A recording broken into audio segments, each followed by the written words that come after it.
విచ్చలవిడిగా దోపిడీకి పాల్పడుతున్నారు అని చెప్పి అనేక సందర్భాల్లో చెప్పడం జరిగింది. దాని ప్రకారం ఈరోజైతే నెల్లూరు జిల్లాకు సంబంధించి పెన్నమ్మకి గర్భశోకం ఎక్కడ పడితే అక్కడ గుంతలు తవ్వి ఈరోజు ఒక్కొక్క దగ్గర 10 మీటర్ల లోతుకు మించి తవ్వడం, అక్కడ నదీ గర్భంలోనే రోడ్లు నిర్మించడం, ఇసుకని యంత్రాలు పెట్టి తోడేయడం, రాత్రి పగలు లేకుండా ఈ తవ్వకాలు కొనసాగించడం, ఇవన్నీ చూసిన తర్వాత ఆ తరలింపులో భారీగా గోతులు పడడం అనేటువంటివి కూడా చూసాం. దీన్ని అనేక సందర్భాల్లో విమర్శించాం. ఒకసారి అయితే పాపం సోమిరెడ్డిని గురించి చెప్తే సూరాయపాడెం ఒక ఇసుక రీచ్లో 100 కోట్ల రూపాయలకి స్కెచ్ వేశాడు అని చెప్తే అందరినీ, అప్పుడు తెలుగుదేశం పార్టీ అధ్యక్షుడిగా ఉన్నటువంటి అబ్దుల్ అజీజ్ గారిని, రూరల్ ఎమ్మెల్యే కోటమిరెడ్డి శ్రీధర్ రెడ్డి గారిని చూసి నా అంత నీతిమంతుడు ఎవడన్నా ఈ ప్రపంచంలో ఉన్నాడా, నాలాంటి వాడిని అవినీతి పరుడిని చేయడానికి మీరు ప్రయత్నం చేస్తారా, ఇక్కడెక్కడన్నా జరుగుతుందా అని ఆయన రీచ్కి వెళ్ళి చూపించాడు. అంటే నా నియోజకవర్గంలో అవినీతి జరగడం లేదు, దానికి నేనే జవాబుదారి అని చెప్పి ఆయన నాకు సంబంధం లేదని చెప్పలే, ఇక్కడెక్కడ జరగడం లేదు అని చెప్పి సర్టిఫికేట్ ఇచ్చాడు. సరే, బాగానే ఉంది. దాని మీద కొంత విశ్లేషించాం. అంటే ప్రొసీజర్లు కూడా స్ట్రీమ్ లైన్, ఏమీ ఎక్కడా తేడా లేకుండా, ఎవ్వరు వేరేవాడు వేలు పెట్టకుండా, క్యాష్ మిస్యూజ్ కాకుండా, మధ్యలో ఉండేటువంటి వాడు కొట్టేయకుండా ఫుల్ ప్రూఫ్ సిస్టమ్ పెట్టాడు. చంద్రబాబు చెప్తుంటాడు టెక్నాలజీ అని, ఆ టెక్నాలజీని మన సోమిరెడ్డి బ్రహ్మాండంగా అడాప్ట్ చేశాడు. ఎంత బాగా అడాప్ట్ చేశాడో ఒకసారి చూడండి. ఆయన ఇది అక్కడ ఉన్నటువంటి స్కానింగ్ మిషన్, క్యూఆర్ కోడ్, మళ్ళీ లేట్ కాకుండా, డబ్బులు ఫోన్పే కూడా ఇబ్బంది లేకుండా ఒక క్యూఆర్ కోడ్ పెట్టేశారు. అక్కడ మీరు చూడొచ్చు, క్యూఆర్ కోడ్ ఆ విధంగా పెట్టేస్తారు. దానికి సంబంధించి ఆ క్యూఆర్ కోడ్లో మనం అమౌంట్ స్కాన్ చేయాలి. స్కాన్ చేసిన వెంటనే ఒక స్లిప్ ఇస్తాడు. ఆ స్లిప్ అది ఏముండదు దాంట్లో, ఆ స్లిప్లో ఏమీ ఉండదు. శాండు, ట్రాక్టర్, అంటే ట్రాక్టరా, 12 బళ్ళ లారీయా, 14 బళ్ళ లారీయా, ట్రిప్పరా, అంతే. సింపుల్ స్లిప్, అంతే, ఇంకేముండదు. ఇది ఫోన్పే. డైరెక్ట్గా ఇప్పుడంతా మామూలుగా ఈ మధ్య చూసాం కదా ఫోన్పే సిస్టమ్, నేరుగా ఆ స్కానర్కి సంబంధించినటువంటి ఫోన్పే. ఇది ఆ స్కానర్కి సంబంధించి ఒక ట్రాక్టర్కి 1250 రూపాయలు.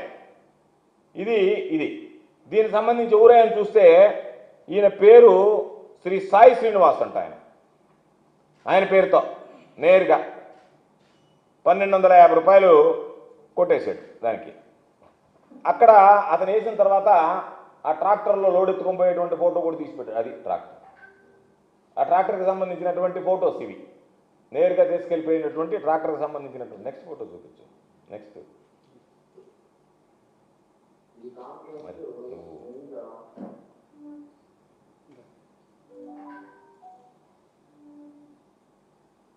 దానికి సంబంధించినటువంటి ఫొటోస్ అన్నీ అక్కడ చూపించాం. అదేవిధంగా అనేక సందర్భాల్లో చెప్పాం, రాత్రింబ పగుళ్ళు తేడా లేకుండా చేస్తున్నారని చెప్పి ఇవి విరువూరుకి సంబంధించినటువంటి రీచ్ ఏదైతే ఉందో ఇది సెమీ మెకనైజ్డ్ రీచ్. ఒకసారి దాని రేట్లు చూపించాయా, ఇరువురు రేట్లు చూపించు. ఇరువురు రీచ్కి సంబంధించినటువంటి రేట్ల పట్టిక కూడా మా దగ్గర ఉంది. వాటికి సంబంధించినటువంటి రేట్లు కూడా ఒకసారి వెరిఫై చేసి చూస్తే ఎక్కడ వీళ్ళు చెప్పేదానికి వాళ్ళు చెప్పేదానికి ఎక్కడ పొంతం లేనటువంటి పరిస్థితి. మీరు చూస్తే ఒక టన్నుకి సంబంధించి 68 రూపాయలు కలెక్ట్ చేయమని చెప్పి అధికారులు ఇచ్చినటువంటి ఉత్తర్వుల పైన semi mechanised open sand reach Viruvuru సంబంధించింది. దానిలో ఒక టన్నుకి ఎంత అంటే ఈ మధ్య, అంతకుముందు 5% ఉన్నప్పుడు 60 రూపాయలే ఉన్నది. ఈ మధ్య జిఎస్టీ పెరిగింది కాబట్టి 68 రూపాయలు అయింది. 18% జిఎస్టీ వస్తే ఆ 68 రూపాయలకు సంబంధించి 4.5 టన్ను వేస్తారు. ఒక ట్రాక్టర్కి సంబంధించి 4.5 టన్ను వేస్తారు.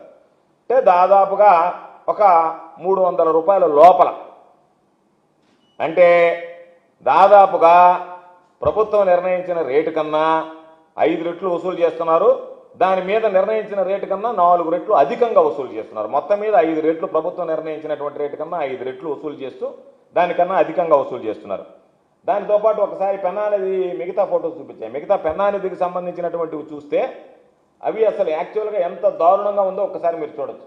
ఇది ఏకూజామున 6 గంటలకు తీసిన, 4 గంటలకు తీసినటువంటి ఫోటో. ఇది 6 గంటల నుంచి 6 గంటలు అంటే. నెక్స్ట్ ఫోటో ఇది రాత్రి 9:31 ఫోటో. ముందు చూపించయ్యా, ముందుది ఏంటి, వెనక్కి వస్తున్నావు నువ్వు. ఇది రాత్రి 9:31 తీసినటువంటి ఫోటో అక్కడ. అంటే 6 గంటల నుంచి 6 గంటలకు తీయాలన్నటువంటి నిబంధనలు బేఖాతరు చేస్తూ రాత్రి 9:31 తీసినటువంటి ఫోటో. నెక్స్ట్ ఫోటో చూపించిన ఆయన, ఇది ఏకూజామని తీసినటువంటి ఫోటోలు ఇవన్నీ. నెక్స్ట్ అక్కడ నిమిషం అక్కడ మీరు చూస్తే సెమీ మెకనైజ్డ్ అంటే అర్థమైందంటే రీచ్లో ఒక్క జేసీబీని మాత్రమే అలౌ చేస్తారు, లేదా మనుషుల చేత పోయించుకునేది సెమీ మెకనైజ్డ్. నేరుగా ప్రొక్లైన్ 200 పెట్టి ఏ విధంగా లారీలకు లోడ్ చేస్తున్నారు నేరుగా, అంటే వీళ్ళు స్టాప్ పాయింట్లో కూడా కాదు, నేరుగా ఓపెన్ రీచ్లోనే. నెక్స్ట్ ఫోటో చూపించిన ఆయన, ఇది ఎంతెంత లోతున అంటే గర్భంలోకి ఏ విధంగా మొత్తం ప్రకృతి సహజ వనరులకు సంబంధించినటువంటి గ్రీన్ ట్రిబ్యునల్కి వ్యతిరేకంగా నేరుగా వేసినటువంటి దారులు అనమాట. వాటి మధ్య నేరుగా లోపలికి రీచ్లోకి గ్రావెల్తో వేసినటువంటి దారులు. అంటే ఇది వేయడానికి లేదు అని చెప్పినా సరే వాటిని వినకుండా ఈరోజు నేరుగా గర్భంలో పెన్నా గర్భంలో వేసినటువంటి దారులు. నెక్స్ట్ ఫోటో చూపించు ఒక్క నిమిషం. ఇవి చూస్తే దగ్గరగా అక్కడ ఉన్నటువంటి పాపం ఆ ఇసుక లోపల నుంచి లోడ్ వేసేస్తున్నారు, నేరుగా మిషన్లతో దానిలో నుంచి లోడడం ట్రాక్టర్లకి ట్రిప్పర్లకు లోడ్ చేసి. ఒకసారి చూస్తే అంటే నీరు ఎక్కడుంది, ఒడ్డు ఎక్కడుంది, వీళ్ళు ఎక్కడికి వెళ్ళారు, ఎక్కడికి వెళ్ళి నీళ్లు మరలా రాకుండా అక్కడ ఎక్కడికక్కడ ఒడ్డు వేయడం, ఆ ఒడ్డుకి దారి వేసుకోవడం, దానికి అడ్డకట్ట వేయడం, ఈ పక్క ఇసుకెత్తేయడం. నెక్స్ట్ బో ఇవన్నీ చూస్తే ఆ ట్రిప్పర్లకు వేసేటువంటి విధానం చూస్తే అంటే ఎక్కడికక్కడ నీళ్ల దారి మళ్లించి 10 మీటర్ల 20 మీటర్ల లోతుకి ఈరోజు గుంతలు కొట్టేసి ఎంత విచ్చలవిడిగా, ఎంత అవినీతి పరంగా, ఎంత అక్రమంగా ఈరోజు ఒక్కొక్కరి దగ్గర డైరెక్ట్గా ఫోన్పేలు వేసుకొని 1250 రూపాయలు డబ్బులు తీసుకొని దోచుకుంటున్నారు అనేటువంటి దానికి. నెక్స్ట్ చూపిస్తాం. ఎంత దారుణమైనటువంటి పరిస్థితులు ఉన్నాయనేటువంటి దానికి ఇది ఉదాహరణ. అయితే ఒక్కసారి చూస్తే అక్కడ ఉన్నటువంటి రేట్లు ఒకసారి వెరిఫై చేశాం. దీని మీద ఎంత తీసుకోవాలని ఉంది అనేటువంటిది అధికారుల దగ్గర తీసుకున్నటువంటి వివరాల ప్రకారం మొత్తం ఆ బ్రేకప్ అయ్యి 68 రూపాయలు ఒక టన్నుకు తీసుకోవాలా, ఏ విధంగా తీసుకోవాలనేటువంటిది కూడా ఇచ్చారు. వీళ్ళు ట్రాక్టర్కి 4.5 టన్నుకి 1250 రూపాయలు వసూలు చేస్తున్నారు. ట్రిప్పర్లకైతే ప్రీమియం రేట్లు పెట్టారు. ట్రిప్పరు 21 టన్ను తీసుకెళ్లాల్సి ఉంటే దానికి 1400 రూపాయలు చెల్లించాల్సి ఉంటే 8000 రూపాయలు ఒక ట్రిప్పర్ దగ్గర వసూలు చేస్తున్నారు. లారీ దగ్గరకు వచ్చేటప్పటికి 12 టైర్ల లారీ 1600 రూపాయలు వసూలు చేయాల్సి ఉంటే 12,000 రూపాయలు వసూలు చేస్తున్నాడు 24 టన్నులకు సంబంధించి. 14 టైర్ల లారీ 30 టన్నులుంటే దానికి సంబంధించి 2040 రూపాయలు వసూలు చేయాల్సి ఉంటే 15,000 రూపాయలు వసూలు చేస్తున్నారు.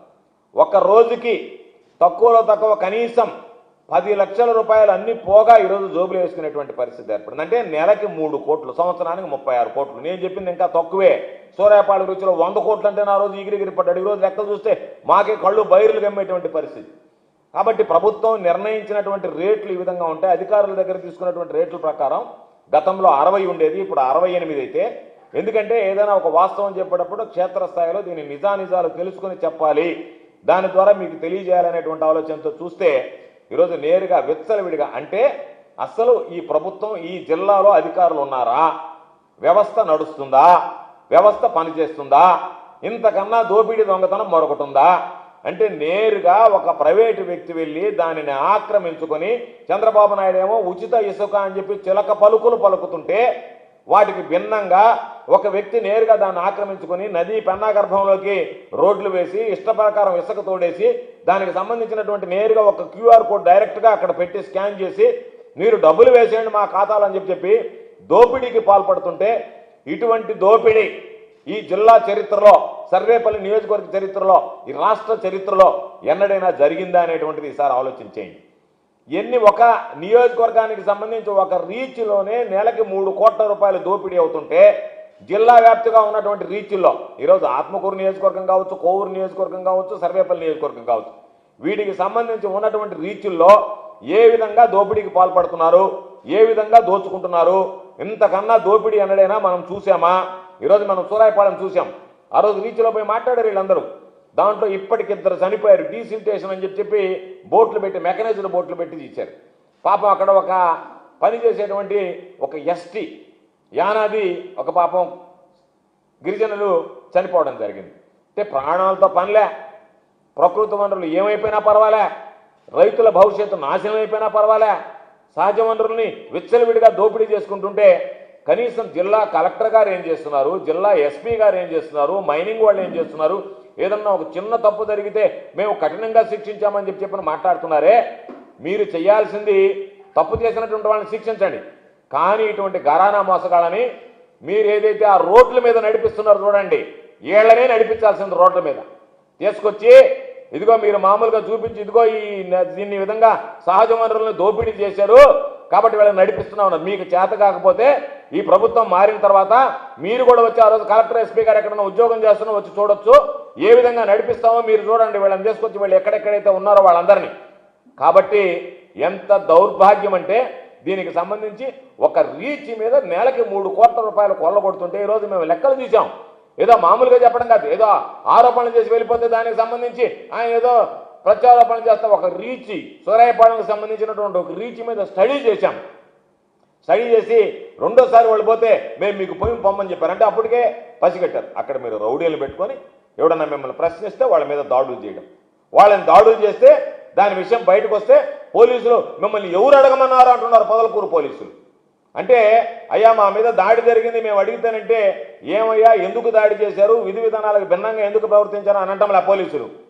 కారణం ఏంటంటే వాళ్ళు నేరుగా రీచోడే చెప్తున్నాడు, ఉండవా పోలీసులకు అందరికీ మామూలు ఇస్తున్నాం, మిగతా అడిగినటువంటి వాళ్ళందరికీ మామూలు ఇస్తున్నాం అని చెప్పి దానివల్లనే ఇది వెలుగు చూడకుండా పోయింది. ఎవడన్నా మాట్లాడినటువంటి వాడి మీద ఈరోజు తీవ్రమైనటువంటి చర్యలు తీసుకునేటువంటి పరిస్థితి ఏర్పడింది. 6 గంటల నుంచి 6 గంటల దాకా వేయాలి అనంటే దీనికి సంబంధించినటువంటి సాక్షాత్తు మంత్రిగా ఉన్నటువంటి నారాయణ గారు ఆయన పాపం సెలవు ఇచ్చాడు. ఏమన్నాడంటే రాత్రులు వేసుకున్నా పర్వాలేదు అన్నాడు. అంటే ప్రభుత్వం ఊరికే జీవోలు ఇచ్చేటువంటిది ఎవరి కోసం ఒకసారి వినిపించిన ఆయన ఆడియో కూడా వింటే కొంచెం క్లారిటీ వస్తుంది.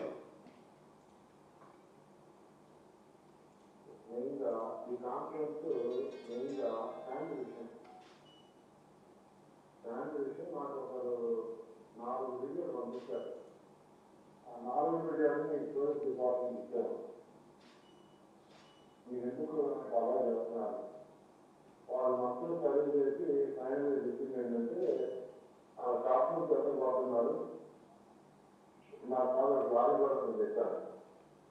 తర్వాత వ్యవసాయంతో బేసిక్ చేసినారంటే ఎంక్వైరీ చేసినంత బేసిక్ రోడ్ వేస్తున్నారన్నారు.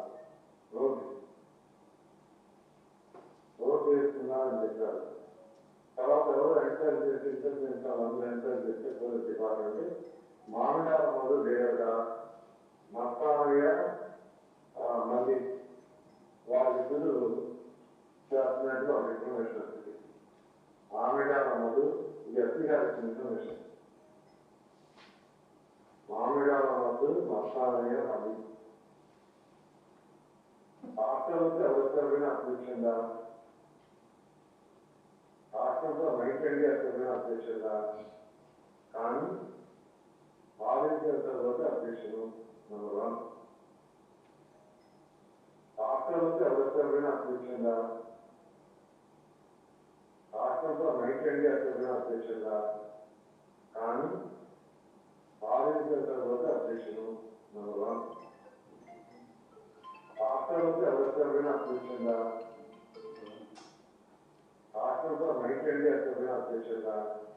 అంటే ఆయన ఒక మంత్రిగా ఉండేటువంటి వ్యక్తి చెప్పినటువంటి మాటలు ఏంటంటే ఎస్పీ గారు నేరుగా విచారించి కేసు కట్టలే తెలుగుదేశం వాళ్ళ మీద. ఆయన పెట్టినటువంటి వాళ్ళు తెలుగుదేశం వాళ్ళు ఆయన ఫాలోయర్లు కాబట్టి ఆయన టెలికాన్ఫరెన్స్లో అంటే ఎస్పీ గారి బాధ్యత ఏంటి?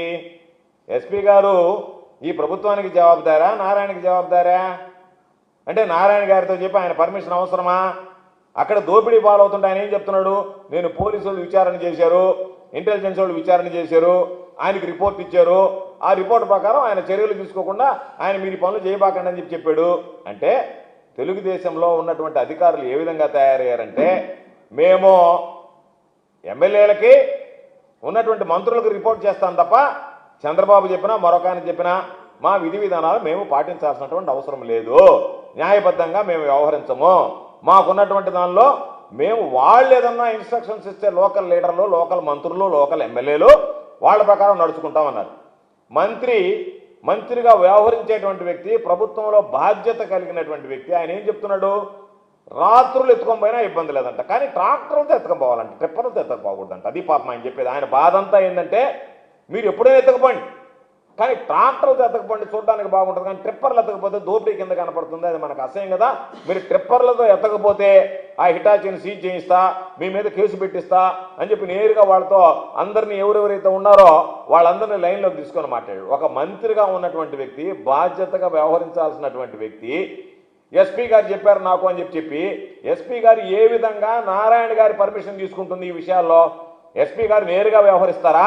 నారాయణ గారు చెప్పినట్టు మాకు రేపటి నుంచి అయ్యా మాకు ప్రభుత్వ విధి విధానాలు పట్టవు, మేము ఎమ్మెల్యేలు నారాయణ గారు చెప్పినట్టే ఉంటామని చెప్పి ఎస్పీ గారు కానీ కలెక్టర్ గారు కానీ చెప్తే ఇంకా అడగబడేదాన్ని. ఎందుకంటే వాళ్ళు దోపిడీ చేసుకుంటారు, మేము పట్టించుకోము అని చెప్పినట్టే లెక్క. అంటే ప్రకృతి సంపదని కొల్లగొట్టినా, సహజ వనరులని దోపిడీకి గురి చేసినా మేము వ్యవహరించము, మాకు పట్టదు అన్నట్టుగా ఈరోజు మీరు మాట్లాడేటువంటి పరిస్థితి ఏర్పడింది. కాబట్టి ఈరోజు గత ప్రభుత్వంలో చాలా మంది ఇసుకను గురించి మాట్లాడారు. నిద్ర లేస్తే ఇసుక దోపిడీ అన్నారు. ప్రభుత్వానికి సంవత్సరానికి జగన్మోహన్ రెడ్డి గారు ముఖ్యమంత్రిగా ఉన్నప్పుడు 750 కోట్ల రూపాయలు, అంటే 5 సంవత్సరాల్లో దాదాపుగా 3500 కోట్ల పైసలకు ఆదాయం వస్తే ప్రజలకు చెందాల్సినటువంటి ఆస్తి, సహజ సంపదని చట్టాలకు విరుద్ధంగా, నిబంధనలకు విరుద్ధంగా ఆ 1000 కోట్ల రూపాయలు ఈరోజు తెలుగుదేశం పార్టీ నాయకులు జోబులో వేసుకుంటా మీరు రేయింపగుళ్ళు ఇష్టారాజ్యంగా వ్యవహరిస్తూ ఉంటే మిమ్మల్ని అడిగేటువంటి నాదుడే లేకపోతే ఇంతకన్నా ఆధారం ఏం కావాలో చెప్పండి? ఏం చేస్తున్నట్టు జిల్లా కలెక్టర్ గారు, ఏం చేస్తున్నట్టు జిల్లా ఎస్పీ గారు, ఏం చేస్తున్నట్టు మైనింగ్ డిపార్ట్మెంట్? మీ ఇష్ట ప్రకారం మీరు భూగర్భ జలాలకు సంబంధించినటువంటి జియాలజీ ఆ డిపార్ట్మెంట్ ఏం చేస్తున్నట్టు భూగర్భ జలాలకు సంబంధించినటువంటి అంటే మీరు వదిలేశారా? వాళ్ళందరికీ మీరు లైసెన్స్ ఇచ్చేశారా? మీ ఇష్ట ప్రకారం మీరు దోపిడీ చేసుకోండి, మాకు ఇబ్బంది లేదన్నారా? దీని ప్రకారం దోపిడీ చేసుకుంటే కనీసం సిగ్గు ఎగ్గు లేకుండా చంద్రబాబు నాయుడు గారు పైన నేను ఉచిత ఇసుక ఇస్తున్నానని మాట్లాడతారు. మీ ఎమ్మెల్యేలేమో ఉచిత ఇసుక అన్నాడు. నారాయణ గారు అన్నాడు, ఏమన్నాడు? మేము ఒకసారి సమ్మె చేశాం, జిల్లా కలెక్టరేట్కి వెళ్ళాం. వెళ్తే నారాయణ అన్నాడు, వైఎస్ఆర్ కాంగ్రెస్ పార్టీ వాళ్ళ ధర్నా చూసి ప్రజలు నవ్వుకుంటున్నారండి. నిజమే, నవ్వుకుంటున్నారు, మాకు అర్థమైంది ఇప్పుడు నవ్వుకుంటున్నారు. ఎందుకు నవ్వుకుంటున్నారంటే ధర్నా చేసిన దానికి నవ్వుకోవడంలే. మీరు ధర్నా చేసినంత మాత్రాన నాకు రిపోర్ట్ చేసేటి వాళ్ళ మీద మీరు ధర్నా చేసేందుకు నవ్వుకొని ఉండొచ్చు. అది ప్రజలు నవ్వుకున్నటువంటి మాట. ఏమనంటే ఈ ప్రభుత్వంలో ఎవరెన్ని ధర్నాలు చేసినా, ఎవరెన్ని నిరసనలు చేసినా, ఎవరు ప్రజల సంబంధించినటువంటి గళం ఇప్పినా వాళ్ళు మళ్ళా మాకు చెప్పాల్సిందే కదా, మేము అనుమతిస్తే చేయాల్సిందే కదా, దానికి మీరు ధర్నాలు చేయడం దేనికి ఎంతమంది వచ్చి ఎండలో చెమట కార్చుకుని చెప్పి ప్రజలు నవ్వుకున్నారని ఆయన భావం ఉండొచ్చు. ఈరోజు నువ్వే చెప్పావు అనేక సందర్భాలలో, ఉచిత ఇసుక ఇచ్చేసాం అయినా మీరు ధర్నా చేశారు, ప్రజలు నవ్వుకుంటున్నారు మిమ్మల్ని చూసి. మమ్మల్ని చూసి నవ్వుకోవడం ప్రజలు మిమ్మల్ని చూసి చీ కొడుతున్నారు. అది గుర్తుపెట్టుకోండి. ఈరోజు మీరే చెప్తున్నారు, మీ కాన్ఫరెన్స్లోనే మాట్లాడుతున్నారు, నారాయణ గారే మాట్లాడుతున్నారు ఈ విధంగా జరుగుతుందంటాను. మొన్నటిదాకా నువ్వే ఒకళ్ళతో పుచ్చుకొని ఎక్కడన్నా ఎవరన్నా పట్టుకున్నట్టు చూపిస్తే నేను ఛాలెంజ్ విసురుతున్నాను అన్నాడు. ఈరోజు నువ్వే మాట్లాడుతున్నావు. టెలికాన్ఫరెన్స్కి సంబంధించి మన వాళ్లే దోపిడీకి పాల్పడ్డారని ఎస్పీలు ఇంటెలిజెన్స్ వాళ్ళందరూ కలిసి రిపోర్ట్ ఇచ్చారంటే ఆయన ఏమయ్యా అంత అవసరం? ఆడ పోయిన వాళ్ళు పట్టకరమ్మంటే పట్టకరారా? ఇంటెలిజెన్స్ ఎస్పీ ఉండేది నీకు ఎవరు ఇసుక తోసకపోతున్నారో నీకు రిపోర్ట్ ఇవ్వడానికా? అంతేగాని ఆ రిపోర్ట్ ఎస్పీ గారికి ఇచ్చి పట్టుకోవడానికి కదా. నువ్వు చెప్తే నువ్వు పట్టుకోమంటే పట్టుకుంటారు, పట్టుకోవద్దంటే పట్టుకోవద్దంటారా? ఏం చర్యలు తీసుకున్నారు ఆ రోజు? నువ్వే చెప్పావు నీ నోటితో, పలాని హిటాచిని తీసుకెళ్లారు, దాని దగ్గర రోడ్డు వేశారని. వాళ్ళ మీద ఏం కేసులు బుక్ చేశారు? వాళ్ళ మీద ఏం చర్యలు తీసుకున్నారు? ఈరోజు సర్వేపల్లి నియోజకవర్గానికి సంబంధించి జరుగుతున్నటువంటి దోపిడీలో మేము ఇచ్చినటువంటి ఆధారాల మీద ఏం చర్యలు తీసుకుంటారు?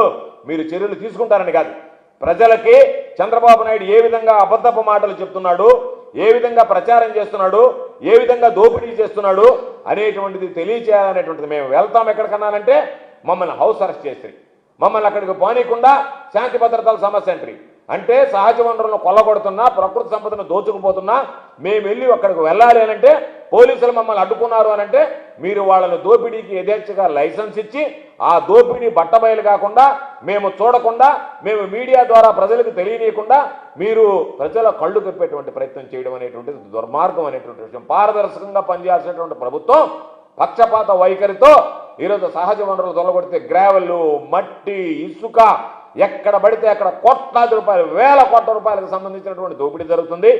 ఇంత దౌర్భాగ్యమైనటువంటి దురదృష్టకరమైనటువంటి సంఘటనలు ఆంధ్ర రాష్ట్ర చరిత్రలో ఎన్నడూ జరగలేదు. కాబట్టి 2014, 2019 మధ్య కూడా చంద్రబాబు నాయుడు హయాంలో ఇదే విధంగా అధికారుల మీద దాడులు జరిగాయి, దోపిడీ జరిగింది. ఆ రోజు మీకు సంబంధించినటువంటి గ్రీన్ ట్రిబ్యునల్ ఏదైతే ఉందో 100 కోట్ల రూపాయల జరిమానా విధించింది. అయినా ఏమీ లెక్క చేయకుండా మీరు ఆ రోజు ఉచిత ఇసుక పేరుతో నాటకాలు ఆడారు.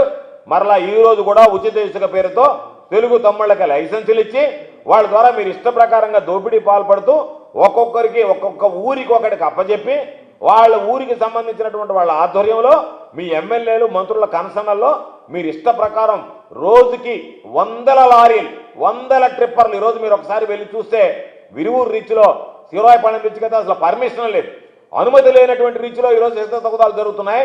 అనుమతించినటువంటి రీచ్లో ఇష్ట ప్రకారంగా డబ్బులకు వసూలు చేసేటువంటి పరిస్థితి ఏర్పడింది.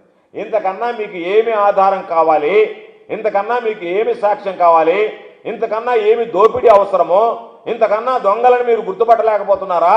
కాబట్టి మీరు దొంగల్ని దొరలాగా భావించి వదిలేస్తున్నారు. ఎక్కడన్నా పాపం అవసరాలకి, నిజమైనటువంటి అవసరాలకి ఎవడన్నా వెళ్ళాలి అంటే ఆ వెళ్ళేటువంటి వాడి మీద మాత్రం కేసులు బనాయిస్తున్నారు. ఓవర్లోడ్ అని చెప్పి వాళ్ళని తీసుకుపోయి పోలీస్ స్టేషన్ దగ్గర పెట్టడం రకరకాలైనటువంటి చేస్తున్నారు. ఓవర్లోడ్ పైన అధిక మొత్తం వసూలు చేసిన దారులు, ఏదన్నా ప్రభుత్వ దారులు ఉంటే ఆ దారులన్నింటినీ మూసేసి అంటే దాని గుండా పోయి వాడు ఇసుకు తెచ్చుకోవచ్చు. ఆ దారులన్నీ తవ్వేసి నేరుగా ప్రైవేటు వ్యక్తులకు సంబంధించినటువంటి దారులు అంటే చెక్ పోస్ట్ లాగా దాని ద్వారా వెళ్ళి దాని ద్వారానే చూసి దాని ద్వారానే తీసుకురావాలనేటువంటి ఆలోచన తప్ప మరొకటి లేకుండా దోపిడీని ఒక పథకం ప్రకారం అంటే వ్యవస్థీకృతం అన్నమాట. దీనికి సంబంధించినటువంటి ఈ వ్యవస్థలోనే దోపిడీని కూడా వ్యవస్థీకృతం చేసి ఈరోజు ఇసుకకు సంబంధించి వేల కోట్ల రూపాయలు ప్రకృతి వనరుల్ని కొల్లగొడుతూ, సహజ సంపదను కొల్లగొడుతూ మీరు మీ ఎమ్మెల్యేలు చేస్తున్నటువంటి దోపిడీని చంద్రబాబు నాయుడు పై స్థాయిలో దోపిడీ చేస్తుంటే చంద్రబాబు కొడుకు కింద స్థాయిలో. సరే, మిగతా అన్ని తర్వాత మాట్లాడదాం. అవన్నీ మాట్లాడితే డైల్యూట్ అయిపోతాం. దేని మీద ఏ విధంగా ఉంది, బెల్ట్ షాపులు, వీటన్నిటి గురించి మాట్లాడాలంటే సబ్జెక్ట్ డైల్యూట్ అవుతుందని మాట్లాడటంలో ఒక ఇసుకకు సంబంధించి ఈ ఆధారాలు ప్రత్యక్షంగా చూపించిన తర్వాత కూడా ప్రభుత్వం ఎటువంటి చర్యలు తీసుకున్నటువంటి పరిస్థితులు లేదు. ఎందుకంటే మననే చూసాం, గంగాధర్ రెడ్డి అనేటువంటి ఒక మేనేజరు నేరుగా ఫోన్ పేల ద్వారా డబ్బులు వేసుకుంటే దానికి సాక్ష్యాలతో సహా వెల్లడిస్తే ఆ జేడీ గారు దానికి కంప్లైంట్ పెట్టినటువంటి ఒక పిల్లవాడిని పిలిచి నీకు ఏం అవసరం వచ్చింది అని అడిగిందంట. అమ్మా నేను సామాజిక కార్యకర్తనేనంటే నీకన్నా సామాజిక కార్యకర్తలు లేరంటాయా, నువ్వే పెట్టాల్సి వచ్చిందా కాగితం అంటే దాన్ని ఏదో ఒక విధంగా తప్పనొచ్చగాల ఏదైతే గంగాధర్ రెడ్డి మాట్లాడాడో నేను జేడీ గారిని మేనేజ్ చేశాను అని చెప్పి దాన్ని ఏసీబీ వాళ్ళు పట్టించుకోలే, ఆయన బ్యాంక్ అకౌంట్ గురించి వెరిఫై చేయలే. ఇష్ట ప్రకారం దోపిడీ గురవుతుంటే సాక్ష్యాలతో సహా ఇది పెడుతుంటే ప్రభుత్వం ఈరోజు ఏ విధంగా ఉన్నా ప్రజలు విశ్వసిస్తున్నారు. ప్రజలు ఇది అవినీతి ప్రభుత్వాన్ని భావిస్తున్నారు. ప్రజలు దీనికి సంబంధించి రేపు బుద్ధి చెప్పడానికి సిద్ధంగా ఉన్నారు.